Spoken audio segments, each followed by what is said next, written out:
Hey guys, I'm always getting asked about my podcast and how do you get to make it, and what tools are you using to get online and get your ideas out there? Well, let me tell you, if you haven't heard about Anchor by Spotify, it's by far the easiest way to make a podcast today. Everything you need is all in one place. Let me explain. Anchor has the tools that allow you to record and edit your podcast right from your phone or computer. And then hosting, which is kind of actually technically relatively complicated. They do all of that stuff and distribute all that stuff. Guess what? For free. They do all of that. It's Spotify. You'll see your podcast show up on Apple, on Stitcher, all these great platforms. Everything you need to make a podcast in one place. And best of all, did I mention that it's free? So here's how you do it. You go to the Anchor app. Go to the App Store. Just put in Anchor. Or you can go to the anchor.fm and you can get started right away.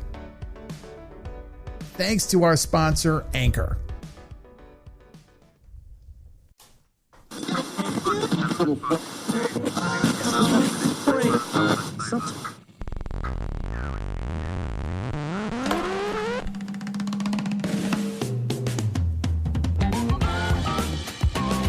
Hey, it's the time that we do the podcast. That's right now. It's the podcast moment. Hope you're having a great day. I love this tune. It's positive. It's uplifting. I like a lot of different music. I'm kind of a music guy.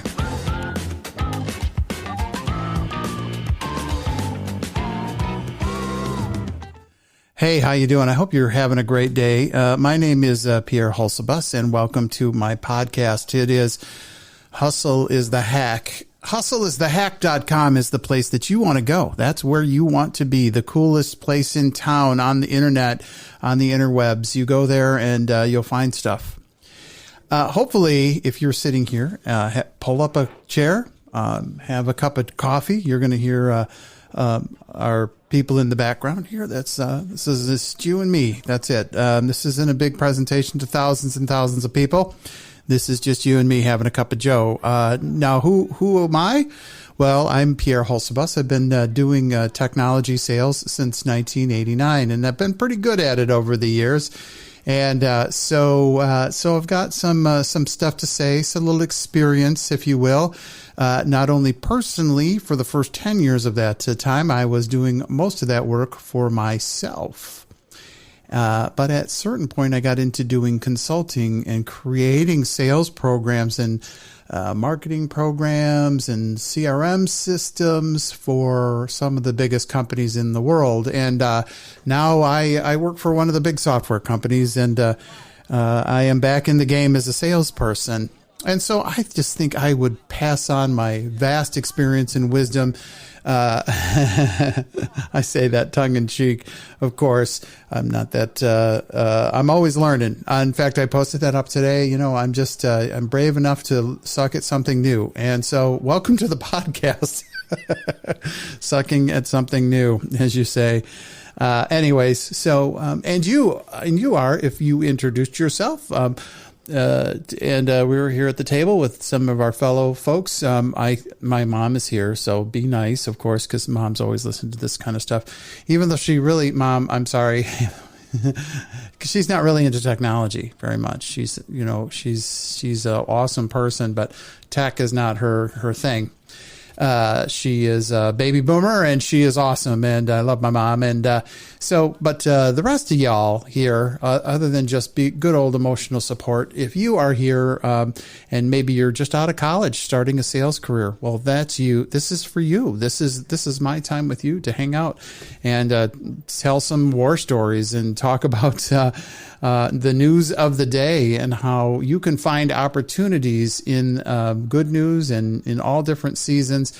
Sales is such a great place to be. It's a great career. I've dedicated my life to that career, and so I've spent a little time doing it, and I think it's a good career. And so, if you're starting a business, if you're, let's say, in a nonprofit or have a small business, and you're basically trying to grow. Well, now you have to get, you have a great product you got to sell, or you have a great service that you're providing out into the community, but now you got to write a grant proposals, and now you have to go out and sell your wares to buyers. Well, now you're in sales, welcome to the show. And, if you're trying to organize a sales team, these are some of the things that we'll talk about. And I got some great ideas today and some ideas of what not to do. I hope you heed some of my warnings on that today. So we've got a couple things that we're going to talk about. We have, as I mentioned, if you go to my website, hustleisthehack.com, and you will find a awesome spot on the hustleisthehack.com website that is all about, like basically really cool stuff. Is what it is. What it is, it's about, we got the stack of stuff, and that's one of the things that kind of helps guide us on our way, on our journey. When we go to the hustleisthehack.com, you'll see different articles that I want to share with you, things that are curatable and whatnot, and those are things that you should probably maybe pay a little attention to.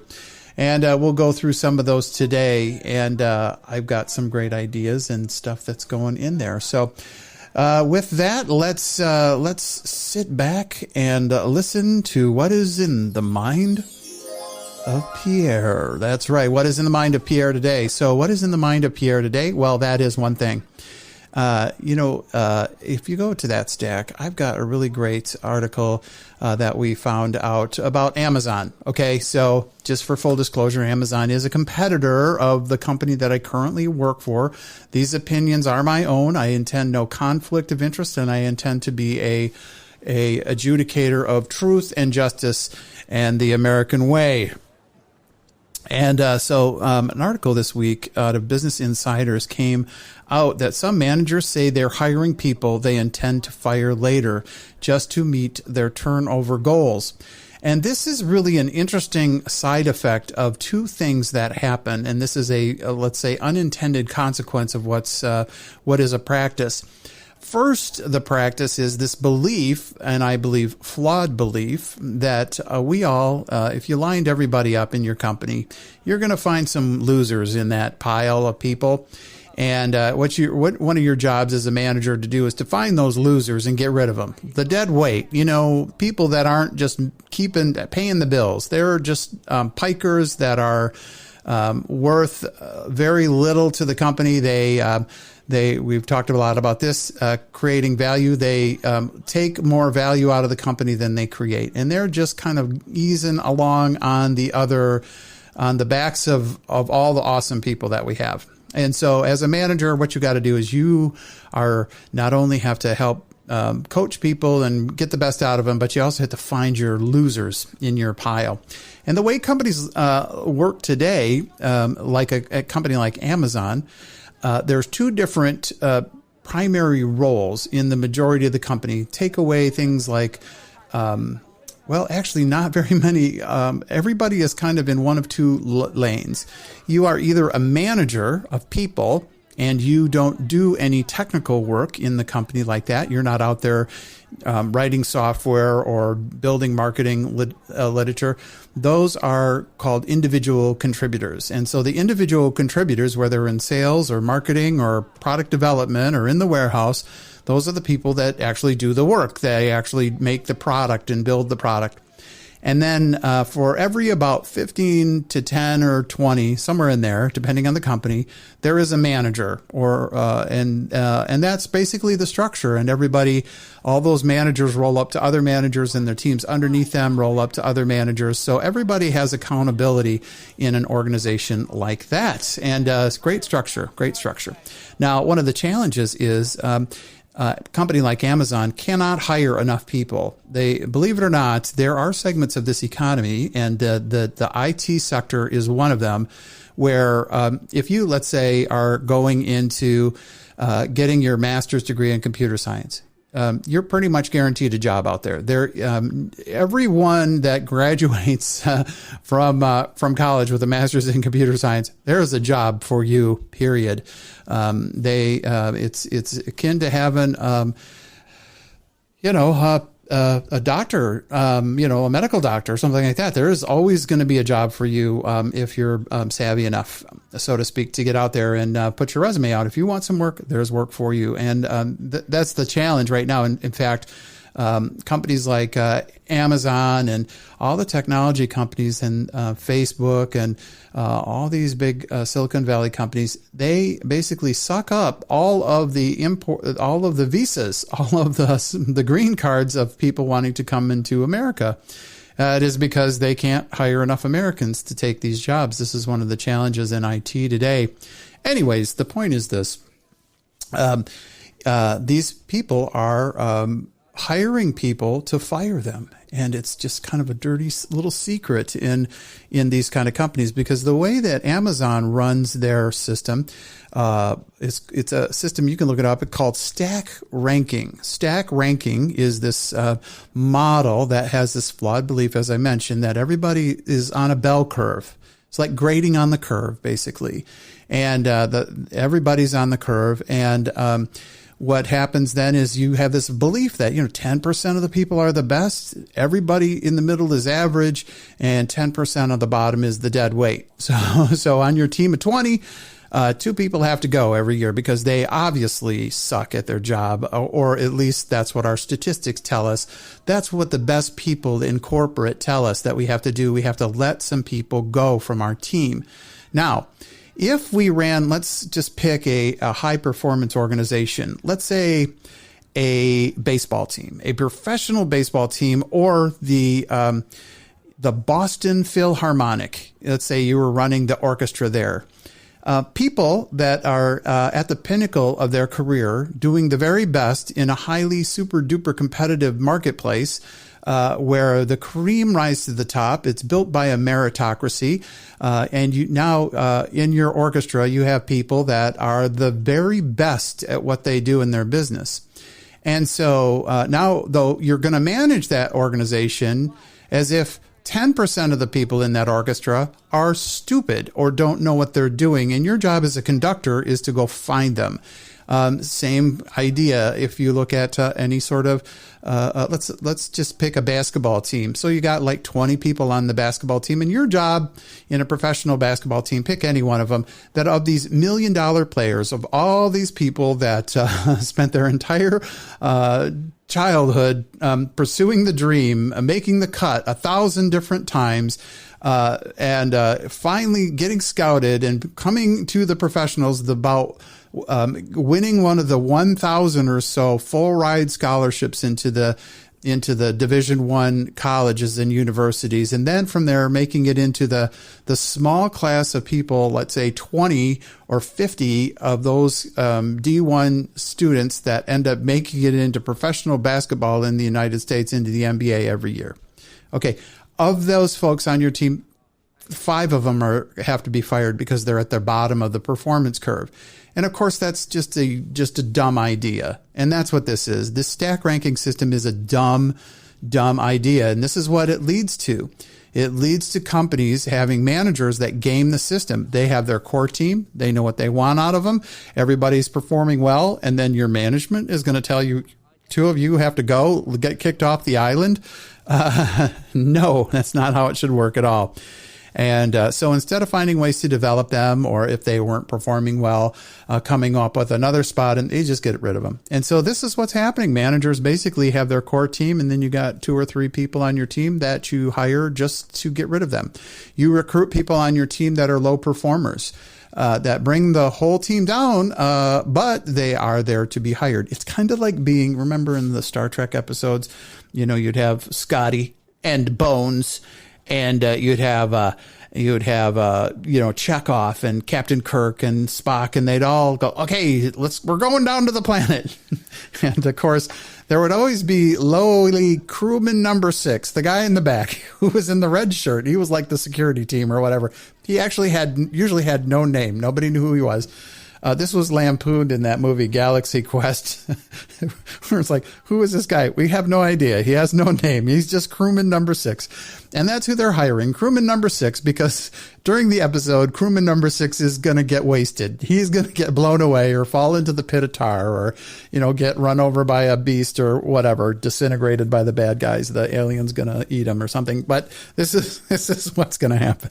So this is what's happening at Amazon. Isn't that amazing? That actually happens. So when you're just a fair warning, when you are looking for those kind of sales jobs where it's highly competitive internally, like it's like a feeding frenzy, customers come in and then you're kind of competing against other salespeople in the organization, like hyenas over a dead carcass. You're biting each other and pushing each other off. You don't want to be in those companies. You're better than that. You are. If you better be aware, because I'm telling you, I've seen it 1,000 times. Believe me, I've seen it 1,000 times. Here's how it goes. This is how the story goes. This is how that exit interview happens. You get called in after, let's say, working for the company for 4 or 5 years. Numbers were low this quarter, Pierre. You're on the bottom 10. We're going to have to let you go. But dude, I've been here for like 4 years. I've blown out my quota every quarter. Yeah, but this quarter it was just not your game. Obviously you're just not as sharp as you used to be. And so thanks, sayonara, sucker face. It's time for you to hit the door. Oh, and by the way, don't forget the non-compete you signed. So you can't go work for the guys across the street or take any customer information with you. If you call any of the customers that you won over the years in the next 2 years, we will sue you. So again, good luck on your career. Talk to you later. Like that's basically what ends up happening. So you want to make sure when you're walking in the door, understand the way that those are good interview questions to ask. How do you evaluate your staff? How do you, what does success look like? And why is this job open? And those are good questions to ask. That's going to get into the heart of we're all excited when we get hired, but we're kind of not excited when sales aren't good and economies change. And if you work for a butthead organization that does this kind of crap, then, you're going to be on the losing end at some point in time because, we all have our day in the sunshine. We all get that, Salesman of the Year kind of award from time to time. But there's also quarters when stuff sucks and they're, just whatever. It's just the turn of the economy or just the way the ebb and flow of your product and pricing goes. And you may have a really bad quarter. And then, so now you're going to get fired because of that bad idea. Anyways, shame on you. Shame on you, Amazon. I'm calling you out on that. Bad idea. Don't do that. Stop doing that. Why are you doing that? I think, don't do that. So yeah, don't go work for that place like that. When they do stuff like that, you got to figure out what's going on there before you get in there. All right. Number 2 on the kind of the big list today, for me, I wanted to point out another thing in the stack, these guys are really loud in this restaurant. So maybe we should turn them down a little. Anyways, what I was going to say was this one thing. Lumber. Okay. Lumber. What? Why are we talking about lumber? What does lumber have to do with anything? Well, I'm going to give you a little bit of a sales model of something that's happening right now that you may relate to. Maybe you may not relate to it, but it's a unique kind of situation that's happening right now because of a lot of things that are happening in the broader economy. So let's look at this right now. It is, why do lumber prices keep going up? And when are they going to come down again? So if you are not aware, or if you're not buying a house or haven't gone out and priced lumber recently, the average cost of building a house now has gone up in the last year over $36,000. And it's all because of one thing. 2x4s are super expensive right now, like 300 times more expensive than they used to be. So it's not cool. This is not fun. This is a bit of a challenge, isn't it? Right. So if you're in the house buying business right now, if you're buying a house, the cost of building that house just went through the roof. See, get it through the roof. I know, that was funny, wasn't it? That was very funny. Very, very. Yeah, there you go. Anyways, so what are we talking about? Why is this important, Pierre? Well, let's continue here. Why is lumber prices high? Well, something has happened. One, it's COVID, and it's not what you would think. COVID happened last year, and that's affected lumber prices. And why is it affecting lumber prices? It's not for the reason like all the lumberjacks out there are like taking it easy and working from home. None of them are in Zoom meetings kind of trying to work from home. No, that's not happening at all. In fact, the lumber production in the United States is higher than it's ever been. It's like really high right now, and the lumber mills are running as hard and fast as they can. It's actually one of those. Remember last year when they had different sectors and they had different kind of frontline workers and exemptions and benefits for people that were on the front line? Well, this is one of those industries that's been exempt from having to shut down because, you need wood. You need to run an economy. You need some basic wood, to build some houses and to make stuff and cabinets and, desks. All the people that are working from home need a desk to sit at. So, and this is actually how COVID has made this happen. COVID made this happen because we're all sitting at home now. Everybody needed a desk at home. Everybody had extra time. So guess what they're doing? Oh, we're going to hang out and start a new hobby. I'm going to start doing woodworking in my garage because I can't go to the movies anymore. So a lot of people have started new hobbies or decided, hey, let's build a shed behind the house, honey. And so all these little side projects that people kind of put off, all of a sudden they are doing now. And so that just little bit of extra lumber but millions of people going after that lumber now has basically made that lumber scarce. And this is a true commodity business. There's no government number. There's no national board of lumber that says how much lumber should be built. This is market economy in action. Raw capitalism working here is what this is. Raw capitalism working. The lumber mills are making as much lumber as they can. The truck drivers are out there driving the lumber to the market. And people are buying as much as they can. And there's still not enough supply in the supply chain to keep up with demand. And so when you have supply and demand, prices go up. And so again, I go back. Why is this important, Pierre? Why is Pierre even talking about this? For goodness sake, I don't want to buy a house. Well, I'm giving you an example of a economy or a business ecosystem that's built around a commodity and some of the strategies that will go along with this. So right now, look at the lumber market as a ecosystem. You have lumber producers, like basically treat the lumber as if it's a crop. So they go out and harvest it just like corn or any other commodity. They go and cut it down and then they bring it to a sawmill. They sell it to the sawmill. Sawmill processes it.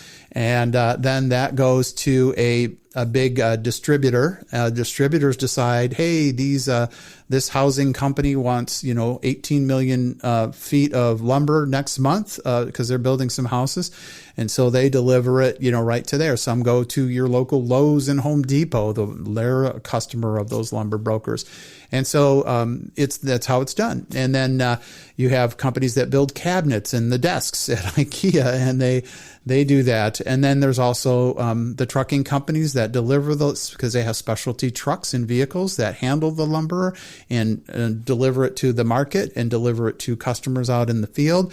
You have all sorts of secondary companies like the brokerages and the middlemen, the distributors, and end using retailers that all sell the lumber. And so this is the ecosystem, also the home builders and the builders that rely on lumber to produce products to their customers.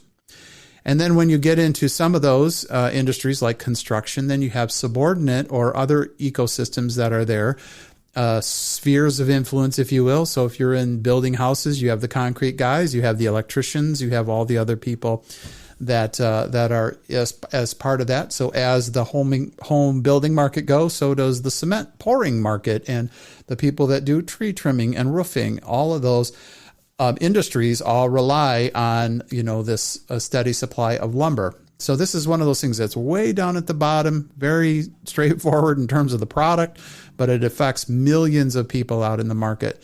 You can do the same thing and go into the oil industry, where the oil production goes up and down. And basically the energy supply market, goes out and buys oil to power everything from making plastic to, putting gasoline in the cars to making chips to all sorts of manufacturing that uses oil and lubricants and whatnot. And so as the demand goes down, the price goes down. As demand goes up, the price goes up. Supply and demand causes all of that. Certain elements are the same price all the time in terms of production.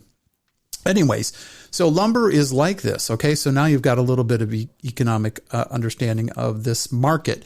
So what is the opportunity here? Well, what is the opportunity? Get to the point already. All right, I'll get to the point. Come on, Pierre. Let's just get to it. You're kind of scaring me, Pierre. Okay, here we go. What is in the mind of Pierre? Here we go. This is it. So if you are selling into a commodity ecosystem, you have to be aware of where the value of your product is.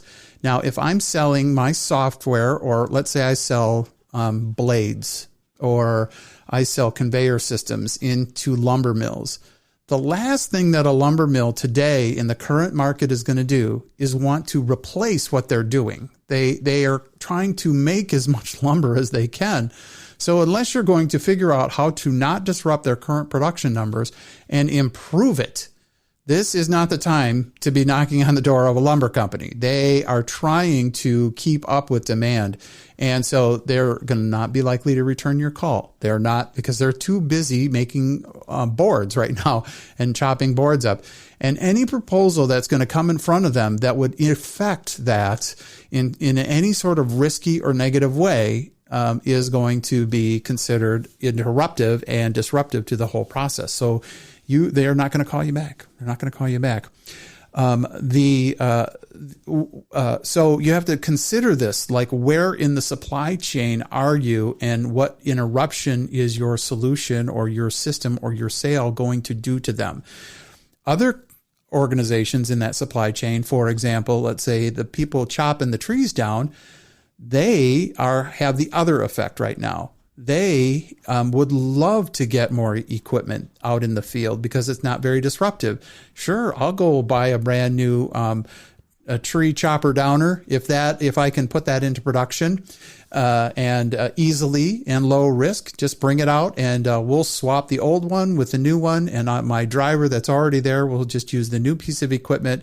And that piece of equipment now will double his ability to produce. So that'll be great. That'll be great. That's not disruptive. See, that's simple. But if I'm going to the lumber mill and I'm saying, hey, we want to turn your place off for the next 3 weeks here, and we want to replace your conveyor system because you can then put in, 20% more capacity. That's going to be met with some resistance and skepticism, because the last thing they want to do is kill their production numbers at all.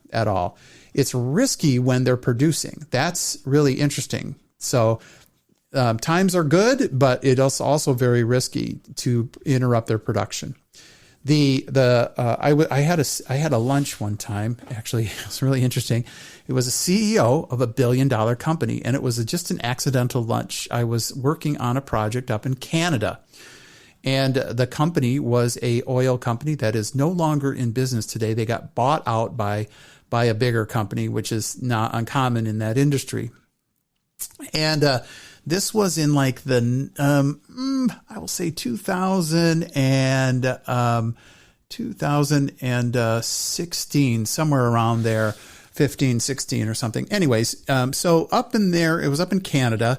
Their market was really challenged right now because of supply chain issues. And their cost of producing oil in Canada is actually very high relative to producing oil down in Texas, for example. And so even though they had some discoveries, the type of oil that they produced in Canada it's up in like Alberta and Calgary area, They're not like deep pockets of oil that's sitting in a big pool. It's very complicated and expensive to extract the tar. It's called tar sand. And so it's like sand and there's processing that goes. And so it makes it expensive to produce that oil, given the technology they have. And so they're always also almost a secondary market in that area. Anyways, so this is a commodity market. And I happened to be up there, and they were looking at replacing some of the software elements within their organization. And I was a technical salesperson there. Anyways, so I'm sitting in the lunchroom between meetings, working, and this fellow walks in, and he sits down with his cup of coffee at the table with me. It's a full room of folks, and we're chatting. And so I introduced myself, and come to find out, this is the CEO of this like $4 billion company. And so I'm just like, whoa, I've heard everybody talk about this guy in the meeting. So I was like, whoa, this was awesome. I'm going to have a lunch. I'm going to learn something from this guy. And what I learned from this fella is I was asking about, like, I had looked at their stock and it was way down, like way down. And they were getting ready and preparing for a hostile takeover, because the way the stock market worked in that case was, you have all the stock, your millions and millions of stock out there, and it was so low that if someone went out and bought all the stock on the stock market and bought basically the company up, what you would get if you bought that would be all the royalties of all the oil that's in the ground and all the equipment and infrastructure that they had built. And the value of the assets were greater than the entire market capitalization of the company. This does happen every once in a while in the economy. So they were working on cost cutting, and that's why we were there, cost cutting, helping them, reduce costs and improve IT. And so IT and lower their sales, general SG&A costs. Like, that's where IT shows up on the balance sheet. Anyways, again, get to the point. Come on, Pierre. Why don't you get to the point? I promise, Judge, I have a point. And here is the point. In the commodity business, the closer you get to that commodity, when the market is down, that is when they want to do projects. That's when you want to hit them up with, hey, we can improve this. We can reduce your cost by X. We can, because at the time when they're lowest is when it's the lowest cost to make the change. The risk to their ongoing business is pretty low. And you're basically helping that guy that was sitting across the table. I'm helping him improve his balance sheet by lowering his expenses, by lowering his cost. One of those numbers that's on the balance sheet depends on where your product sits. But, if it's something that's deductible, like equipment, it's an asset. They add it to their books and it increases the value of the company. Often when they're doing costs cutting, they're looking at, hey, we have all these on-premise systems, and they wanted to move to cloud-based systems because that would help them capitalize that investment in a different way. And it would lower on the balance sheet their sales, general, and administrative expenses. And so it was worth $1 million because we were basically trading $1 million of software that they were going to write a check for about $5 million, reducing their sales, general, and administrative cost. So that was a number that was on their balance sheet, and he could say now to his investors and to the CEO or to the market and the board, hey, we're partnering and we're investing to reduce our expenses. And when you got a big company like that, that's the time to do it. That's the time to do it. That's when they do these kind of changes. So anyways, hopefully that's a good strategy. It took me a long time to get there. Why did it take so long? But anyways, in commodity businesses, just know where your value is in that supply chain. Some companies, they don't want to do any changes when times are good and times are tough. So we're all looking at this as buyers and consumers of homes and go, man, our price is going up for these 300% over the last year to build a house. That's expensive. But to some folks in that supply chain, that is awesome. That is awesome. It costs the same to chop a tree down regardless of the cost it sells at market. The cost of producing the tree is the same. So anything that I can do in that supply chain that reduces their expense or helps them increase production to meet market demand, they're all for that. But they're going to perceive anything as a risk. as a risk of interrupting that awesome. Don't kill the fatted calf. Don't. Let me still keep shipping what I'm shipping. Anyway, so that's a little insight, little stratagem there for you. Little stratagem on that. So yeah, there you go. How's that for a deal? It's pretty good, right? I guess. What's happening there? Come on, Lord help us. All right, so that's the. All right, well, hey, let's take a quick little break, and yeah, I know it's funny. I know. I know. I kind of laugh at this because over the last, I've not been able to keep my the time very good. I haven't, so now I'm working on my time. So hey, let's work on the time. Let's work on the time. So hey, I'm going to take a little break. I'll be right back.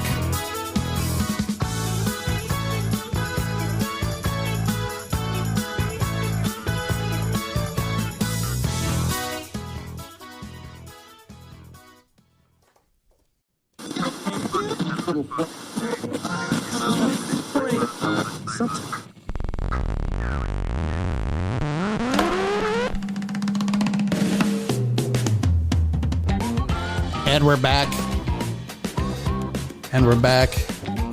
I needed that break. Whew. It's been a long day. All right. We're back in the stack. And so there you go. That's right. Let's get into it. I have one other little topic, and this will take me a few minutes to talk about because, man, I've got a lot of stuff on this. This one is this is a pickle. In our friends at studyfinds.org, which is basically a website that goes out and pulls in studies that different organizations do, and they just kind of make comments and publish on it, as I am doing at this exact moment. In a recent survey of 2,000 U.S. residents, well, almost half of all Americans, modesty is not their best quality in this group of 2,000 yahoos. No, these Americans, this study found that nearly 1 in 2 of them believed they were the best person that they know. Okay, let me say this again. Nearly half of those folks thought they were the best person they know. So out of all the people that they know, they think they're the best one. Now, I've done a couple studies on this before, like how many people does a person know? Like, what is your network of people? How many folks do you know? And it's interesting. Now, don't go to LinkedIn to look this up because those are people in your network that you may have met or looked at and said, hey, we're potential colleagues or rivals, so let me be a friend with that person. I've got 4,000 on my Twitters and the Instagrams. I've got 1,000 people or so. I don't personally know everybody on that list. Of course, I wouldn't call them friends at all, and I don't really know them. But usually most of us know about 200 to 400 different people. So think of all the people that are in you went to high school with, right? That's about the universe of people that you know, depending again on your graduating class or something like that. I think I had 300 people or so in my graduating class. And that's about the universe of people that I would maybe be on first name basis and I could call up and if I had a problem or, whatnot. So a couple hundred people. 100 people at church. I know every one of them, so that's that people. I got people at work and, 10, 15 people in my neighborhood. That's about it. I try to keep my friends close, I guess. Some people don't, they're very picky on their friends. Anyways, that's not what the point is. Anyways, get on with it, Hulsebus. All right. I'm sorry. All right. So anyways, what I'm saying here, what is he saying? 46% of the people think they're the best person that they know. And so I want to talk a little bit about about people being judgy. Why are people so judgy over each other? All of these types of questions I have because I tried not to be judgy, I don't think, and yet we are judgy. We are judgy to a fault, obviously. So a couple of things that I found to be really helpful.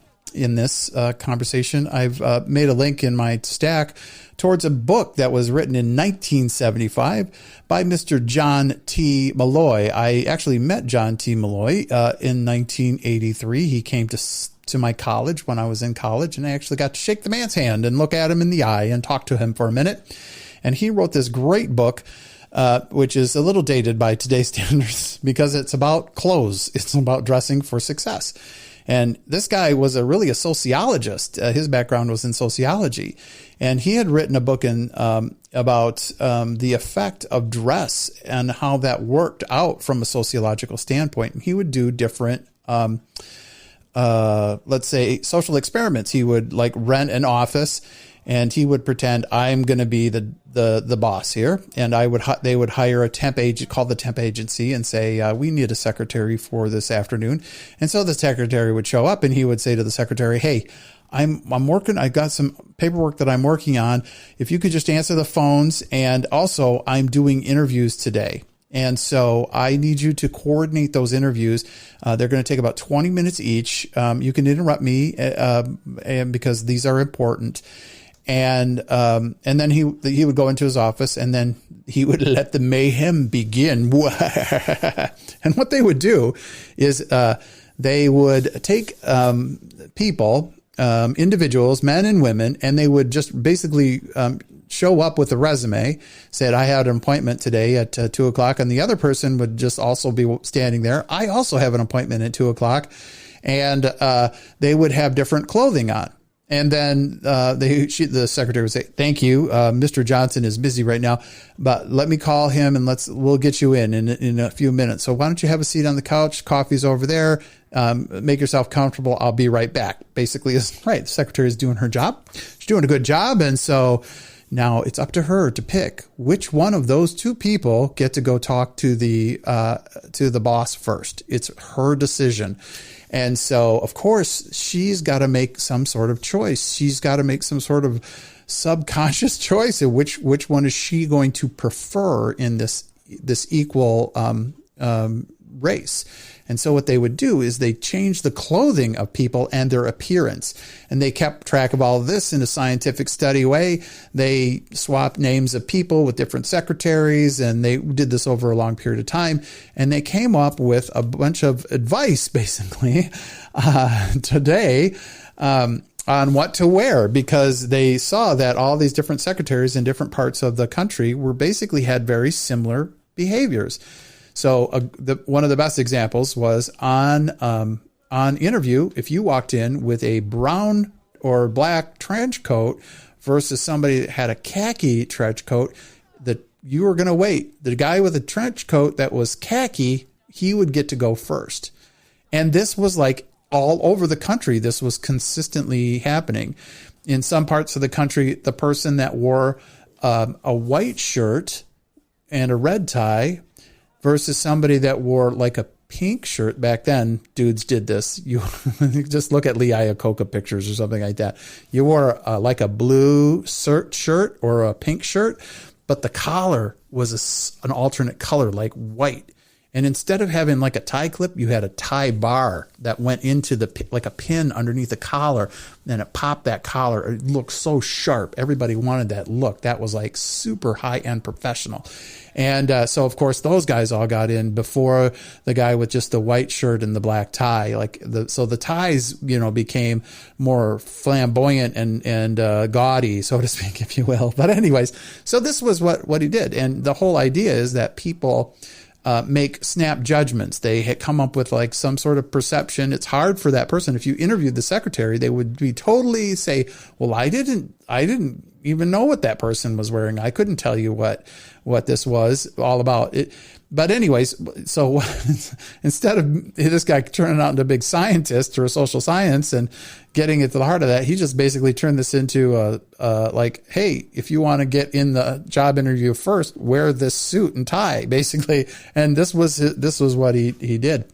Anyway, so that is a true thing. You think about that. People have that small little impression real quick, And that makes, that gives you some sort of advantage or disadvantage in a situation like that. There's another book that's out by our friend Malcolm Gladwell, and I've read everything this guy has done, and he's just a fascinating researcher, and he's just really an author and more like an investigative reporter, and he just draws a lot of things together and pulls together lots of different things to find megatrends. So every one of the books that you could read from this guy, you're going to love if you like that kind of sociological discussion or whatever. Anyways, so he wrote a book about, he called it, the term was blink. And so it was, it's all about those first impressions. The main subject he had is he used the term thin slicing. That's our ability to use very limited information in a very narrow period of experience to come to a conclusion. And a lot of the times, figure it out, we're right. It's really interesting. Like sometimes, and he has lots and lots of different examples. The one that is absolutely one of the most fascinating ones is a researcher out of, he's from the Paul Eichmann. He's Paul Ekman, I think is the name. He's a psychologist and a professor at the University of California, and he did a lot of different studies. He's one of the top psychologists in the last 100 years. He's a really smart guy, and he's done a lot of really cool kind of social studies. And he actually created what's referred to as the facial action coding system. And it was a way that he taught his undergraduates to look at expressions that people had and then just categorize them as in some sort of emotional bucket. Like, this is a happy face. This is a sad face. And this is a face of disdain. This is a face of surprise. This is a face of anger. All of this. And he came up with a system that let you basically mathematically say, this is what that expression is. And so what he would do, and this is the crazy part, he claimed, and his research showed, that the face is such a rich source of information for people, and we're so tuned to this as human beings, like just right down in our DNA of classifying and figuring out where risk and danger is, and all the things that that are kind of bred in our bones, as they say. He is able to a 95% accuracy predict when people are going to get divorced, not by listening to what those people say, but by looking and categorizing what they show on their face. And so it's really interesting. These guys called micro expressions. And if you are able to pay attention to those, you can it's kind of like card counting. If you want to know, he's basically able to start counting up all these different micro expressions that people have and come up with a conclusion, and finds out that he can count it mathematically and show it empirically, and the person that's on the other side of the table listening to the bozo talking, the mean husband or the mean wife, is having that same experience and same impression, but they're having it at an emotional level. And so he's able to just kind of match up the numbers with the people's emotions. Anyways, pretty fascinating. So why is this important? One, can you read people by their face? Some people are really good at that. I am not good at that at all. I'm not very good at that. I think I'm missing some sort of, sixth sense. Some people are really, my wife, Blanca, she is awesome at this. She can look at people and size things up really quickly. I am not. I just don't do that. That's why I've decided just to be optimistic over people. But I'll be honest with you. I'm easy to take advantage of because of that. Like, I believe you. I'm honest. I believe you're being honest to me, even though you're not. And so I have to be more. I have to put it up in a higher part of my brain to think about actions and think about it. I don't have a good first impression with people, whether they like or don't like what I'm saying. It's just, I think I don't know. I think people are built differently. Some people are really good at it. Anyways, I think the important part, why is this important? Pierre, again, get on with it already. Get on with it, Pierre. So why is this important? Why am I talking about this today? Why is it that nearly half the people think they're better than everybody else? It's because they're maybe really good at this kind of stuff, and they trust that, immediate kind of reaction they have to people, and they trust that very much. And so that may be true. There's disadvantages though to that kind of model. In the book, that book I was mentioning, Blink, There was a wonderful young lady, Abby Conant. She is an American trombonist, and she is in Germany. She was over in Germany, and she was the first one that was in a blind test for the Munich Philharmonic, and she goes into the whole story of how basically she was a fantastic trombonist. She's really, really good. And I know a little bit about this stuff. My son was like one of the really great trombonists in his class in high school, and went on to college, and he was very, very good and is still very good at playing the trombone. And the trombone is a very difficult instrument to be good at. It's okay. It's not that difficult to play initially, but to be good at it at that level, you have to be really good. You have to, obviously we've all seen the trombone, but it takes an incredible amount of breath power to do it as the way that instrument works, and it's very athletic. Anyways, it was commonly held a belief by a lot of professionals traditionally that women did not make good trombonists. And so this young lady, when she auditioned, she was not able to make the initial audition, so she sent a tape in. And so this was to be one of the soloists for the Munich Philharmonic. And so they said, "Great, you're awesome, and you're hired," And because her name was not Sue or Betty, her name was Abby. It wasn't exactly clear from her resume that she was applying as a woman or a man, and so the people didn't really know she was a woman. Of course, when she showed up, it was a totally different story. So this wonderful person got basically relegated to minor positions. They gave her a lower wage than her male counterparts, and they looked down on her because she was a woman, and she finally left the orchestra at a certain point. And so the point of this was what ended up happening as a result of this. They ended up started to do blind auditions where the board or the group that's kind of evaluating the musicians come in, they sit behind like a panel or something like that.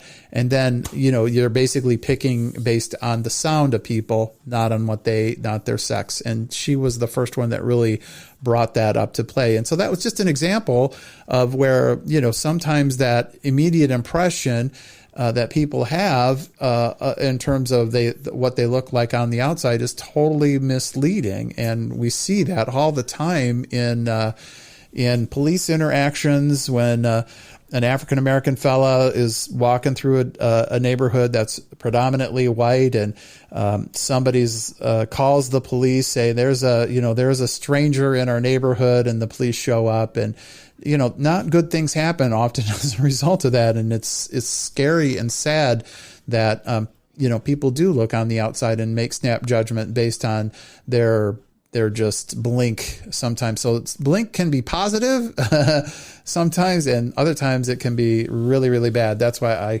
I do my best to try to not rely on that kind of stuff in my evaluation of people.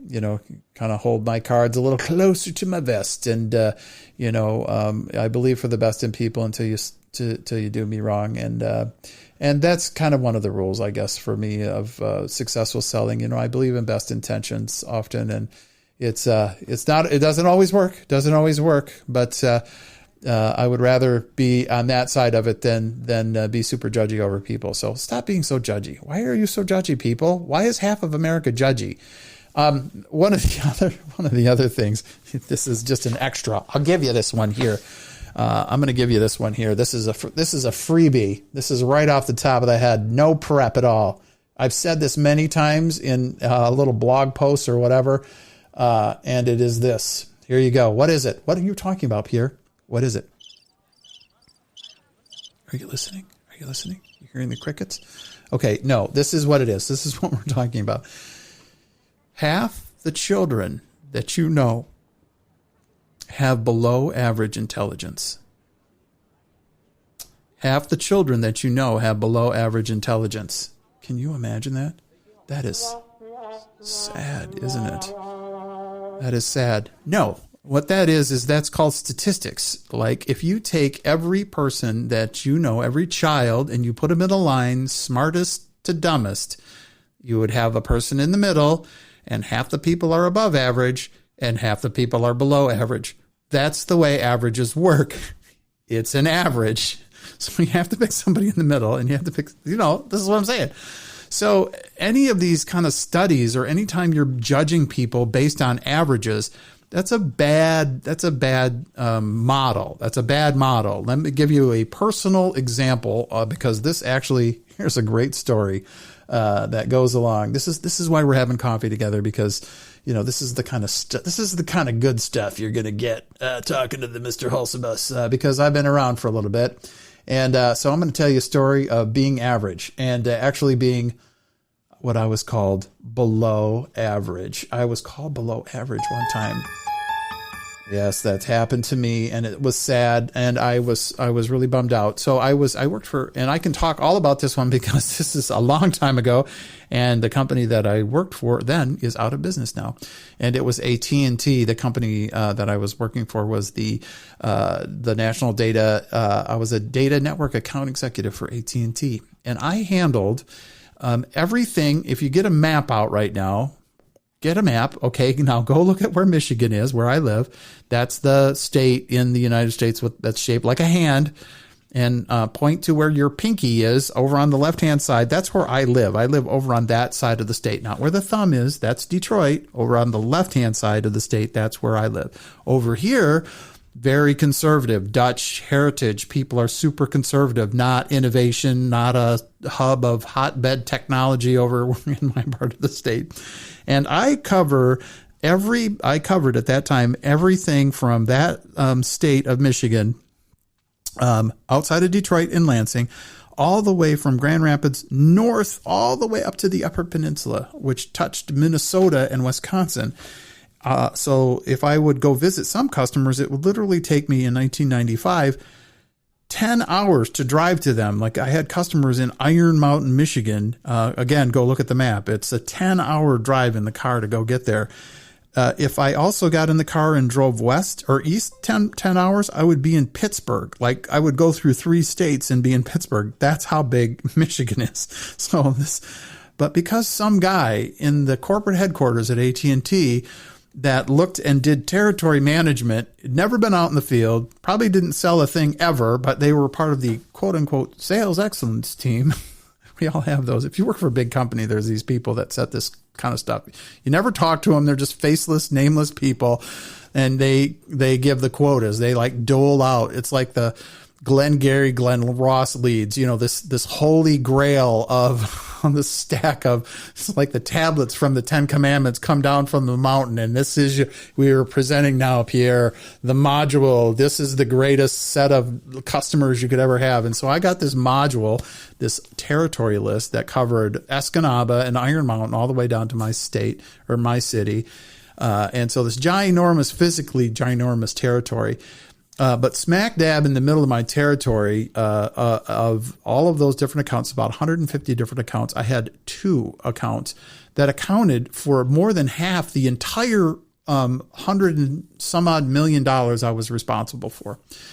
So one of these companies, a big ginormous shoemaker company in Michigan, and you may know who they are. I'm not going to mention who they are. You can do your homework. You figure it out. So this big publicly traded company that just outside of Grand Rapids, Michigan, was a customer of mine. And at that point, they were at the end of a contract for AT&T. And that contract gets renewed typically every 3 years. And the year before I was there, the end of that contract happened. And they decided not to renew their contract with AT&T. They had some bad experiences from a technology standpoint. They had purchased some services that were new. We actually, in the middle of that, had an outage on our networks, which in those days was unheard of. It is the first time it had ever happened in the entire history of AT&T.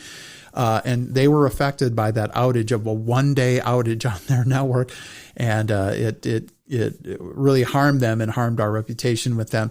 Anyways, they decided they were going to go they were going to go sign a contract with Sprint. And so Sprint was going to be their data network provider.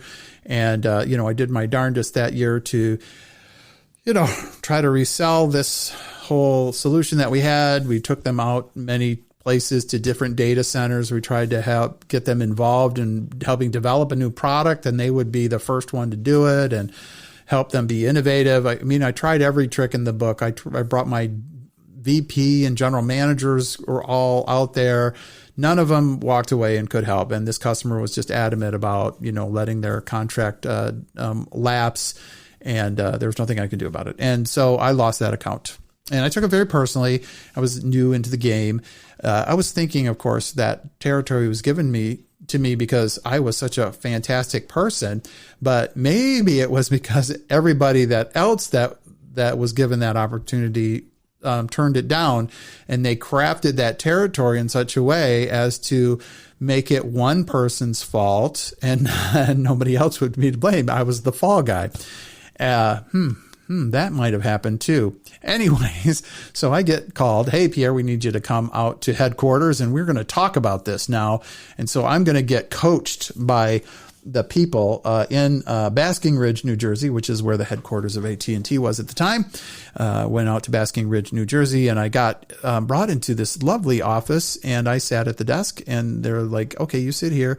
And then in came about 5 different people, none of which I knew.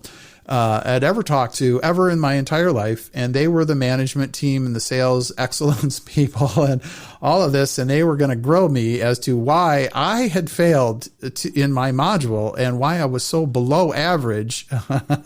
And literally this is, Pierre, we're looking at your territory and your funnel and pipeline. And, we've heard a lot of really positive things about, from your customers. But you're failing to meet your numbers, and your pipeline for next year is really going to be below. And, we need to come up with an alternate. Maybe we might want to swap out this position. Are you okay in this career? Is this right for you?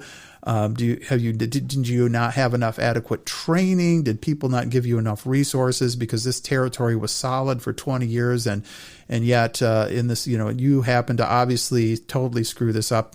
And you are below average. And let's show the numbers. And there's a big chart up on the big board there, and this big giant bell curve. And I'm way at the bottom of the bell curve. And this is how it works. This is how it worked in that day. And I've read a lot of books about the military, and they call it the head shed. That's the term that a lot of soldiers and folks, top sergeants or first sergeants and folks out in the field that are actually running the stuff, how they refer to, people back in the rear with the gear, kind of people that have no skin in the game. They've never maybe even been out in the field, but of course they know better of how to, and they're really great at second guessing. And that's exactly what happened. And I was looked at as I was below average, and I just looking at them, I'm like, so what you're telling me is I not only, retained the $100 million, we did lose $50 million in one account. That's true. That actually was lost, last year. I retained $100 million. I actually added 4 brand new customers that are worth about $20 million to the company. So I actually grew my territory. If you took that one guy out, and I did that all while because my territory was so ginormous, I actually got a big giant bonus from AT&T that year, because I had more mileage expense than anybody else in my job description in the entire country, because I had to drive back and forth to Escanaba. I was hustling. This was the hustle. This is where I learned, I have to go to Alpena, which is like a 6-hour drive from where I live at the time. And so, to have a 12 o'clock meeting, that means I have to get up at 5 in the morning and drive 5 hours to be at a 12 o'clock meeting. This is the world that I was in. And so these folks had no clue what they were talking about. Anyways, so sometimes you're just going to be below average. And if the people you're working with don't understand it, and they don't understand, they don't want to get into the details with why is that happening? Why did that happen? It wasn't me. Anyways, you can tell I'm still bitter on this. But anyways, so my experience is for you to appreciate, I guess, to kind of consider that sometimes you are going to be below average. Business changes, and what you want to have is a really good company. If you're a coach, if you're a sales manager or a business owner, you want to really get into the details of why is that happening. And 9 times out of 10, the reason it happens has nothing to do with the salesperson. It's not usually the salesperson's problem. When I'm in the software business, and when something doesn't work, people think, well, the software is broken. That's why we need a bug report. I need to open a case. And then 9 times out of 10, can you just check the power cord? Is that not plugged in? Can you just reboot? Are you on the latest version of the software? Like those 3 things solve like 80% of the problems. And so sales process and sales engineering and kind of trying to figure out the organizational model behind sales, there's a lot of things that could go wrong in that. When you blame the salesperson for sales not being done well, you got to look at some of the bigger pictures. The last thing on the list is typically the salesperson. 9 times out of 10, it's other factors like the market changes. The customers have different needs and your product didn't match up to those needs. Is your product priced properly in the market? Is your marketing setting the proper market expectation for what your salespeople are able to deliver? Is the process of buying your stuff so flipping complicated that it turns people off late in the thing and they're not late in the sales cycle, and other people are easier to buy from? Like there's a lot of factors that go into not making those numbers. And so you have to look into it. That's all I'm saying. Look into the details and don't use averages as a way to judge people. And so that's kind of the theme today, isn't it? I guess that's kind of the theme. Like, are you average or slightly above average or below average? And when you're working in, again, kind of organizations that are high performance, and sales is a high performance business, usually it is not about the people not doing their job. It's usually about coaching them into a better place to be more effective at their doing. Now, if you're early into sales, if you're not that experienced, certainly you can screw things up. Certainly there's always room to improve and there's always room to grow. And as a sales organization, a lot of times you just have to look at that. Do we have adequate training for our folks? Can we carve out,